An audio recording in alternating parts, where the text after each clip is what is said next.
If you're looking for some of the weirdest and wildest watches in the world, you've come to the right place. Today I've got a whole selection that you've likely never even heard of, that are about to blow your mind.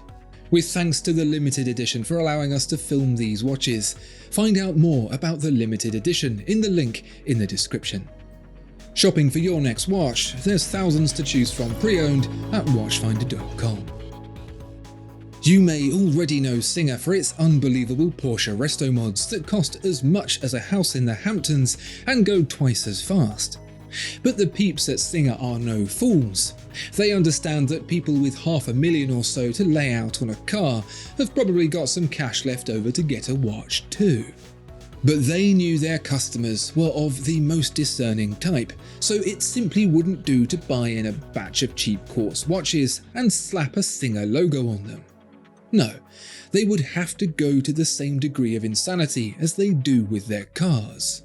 This is the Singer Reimagined Flytrack on the road, and it costs £21,600. Yes, that is a lot for a watch, but it's just like the cars. On the outset they seem hideously expensive, but when you look closer, the value starts to become clearer. The Singer Flytrack may look like a simple two-hander watch, and if it were, I'd say the people who set the price were having a jolly good laugh, but it's actually a chronograph, and as the name alludes to, a flyback chronograph.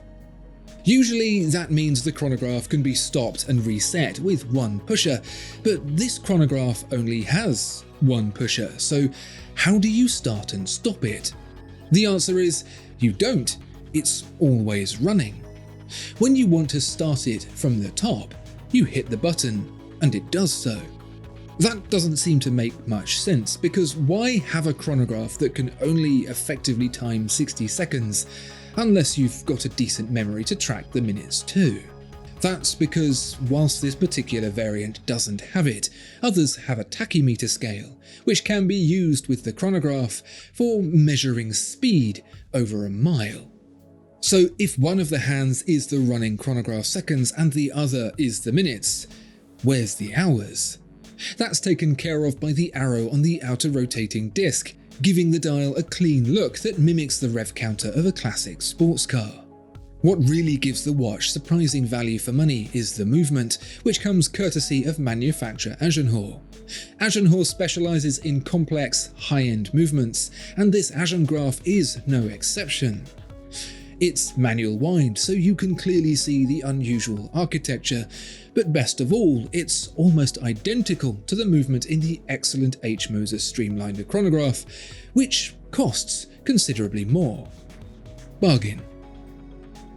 You would think by now that all the new ways that could be thought of to tell the time would have been thought of by now, but surprisingly enough, Frederic Jouvenot has proven that theory wrong. Granted, inspiration for this new time-telling display comes from the oldest of all the time-tellers, the Sundial.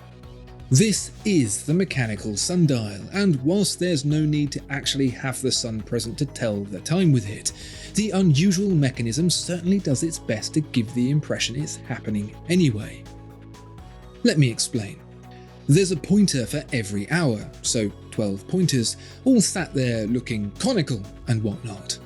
One by one they rotate, starting at 1 o'clock, revealing a golden underbelly.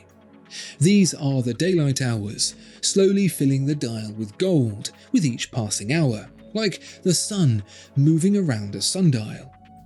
Then, as the day hits its midpoint, the cones return to their original state, turning the dial, 1 hour at a time, back to black.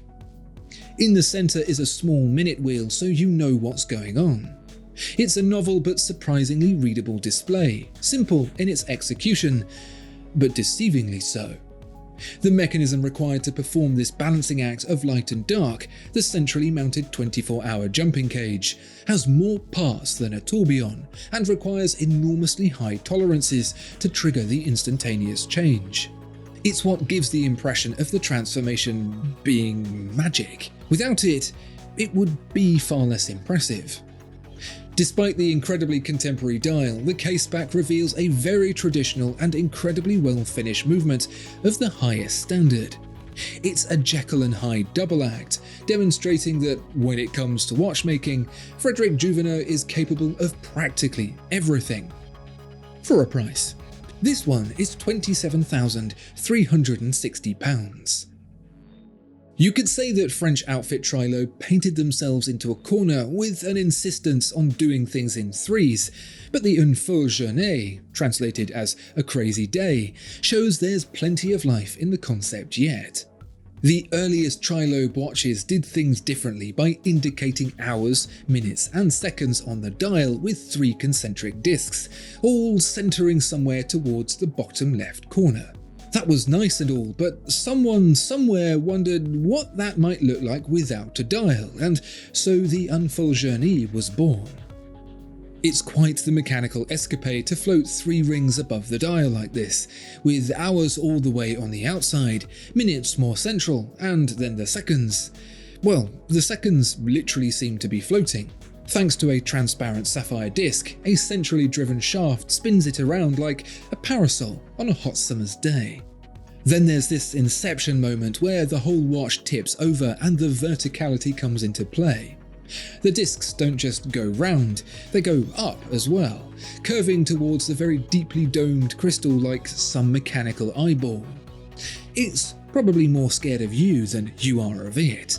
Reading the watch is the next challenge because there's just a tiny red triangle at the bottom which vaguely points out the hours and minutes, I guess, although with the seconds, you're on your own.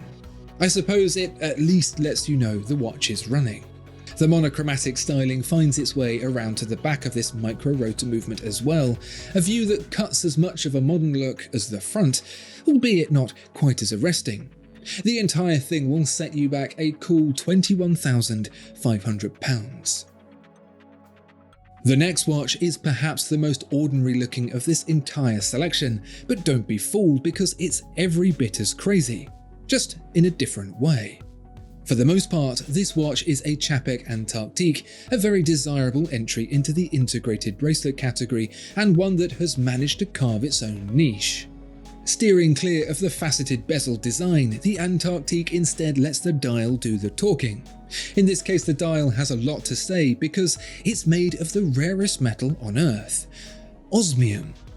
Chances are you've never even heard of it, and that's because Earth averages, per every 200 tons, about a gram.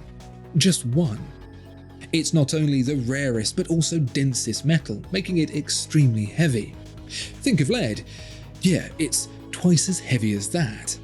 It has a bright shine with a blue tint to it, but the most visually stunning thing about it is its crystalline form. It can take shape in long sword-like structures, but also finer granular patterns too, as seen here on the Antarctic. The dial is so shiny it almost looks like a liquid, which completely counters the crisp detail of the crystalline structure. It's like thousands of tiny mirrors, all catching the light. So although the Antarctic is indeed a very sought-after watch, especially because of the unique structure of the caliber SX H501, all eyes are drawn to that dial. This Antarctic is therefore known appropriately as the Frozen Star, a limited edition watch of just 38. By nature of the rarity of osmium, which fetches 30 times more than gold, the Frozen Star also commands a much higher price, some 3.5 times as much as a standard Antarctic, at 76,000 Swiss francs. The last crazy watch today is probably the craziest, and it is the Rudi Sylva RS12. You might be forgiven at first glance for thinking this watch looks fairly ordinary, for an insane watch at least, with the small dial and exposed balance at 6 o'clock, fairly unimaginative when it comes to the highest echelons of watchmaking madness. Well, look again, because that's no balance. It's 2 of them, and they're orbiting each other. This is what Rudi Sylva calls the Harmonious oscillator, and like a tourbillon, is designed to even out the effects of gravity. Only this is much madder than a tourbillon. First of all, you'll notice the balances themselves are toothed. That's because, yes, they're connected. One drives the other and vice versa. They're set so when the hairspring on one is opening, the other is closing, to even out any discrepancy between them. They're both driven by a singular escapement and so fed from the same 70-hour power reserve. And here's where crazy moves over and outright nuts moves in. The two balance wheels, whilst driving each other backwards and forwards, also pirouette around the centre. So these two balance wheels are effectively mounted into one huge tourbillon cage, which rotates once per minute. There's even a little second-hand indicator on the cage. It's a patented device, but given how complex it is, I'm not sure how necessary the patent is, because it's a huge engineering headache to achieve. Not to mention that the finishing on this watch is some of the best I've ever seen. The cage alone has a full 28 internal angles, and you know what makes that even more impressive? It's made of titanium to keep it light, which is far harder to finish than steel. Each internal angle takes 10 times as long as a rounded corner in steel. The whole thing is so impressive that details like the rose engine guilloche in the back almost go unnoticed. But the watch is littered with touches like that. That's why it costs £250,000. These watches are pretty crazy, but let me know if you've seen anything even more so down in the comments below. With thanks again to the limited edition for allowing us to shoot their watches. Please like and subscribe for more watches like this, and for something perhaps a bit more down to earth, check out watchfinder.com.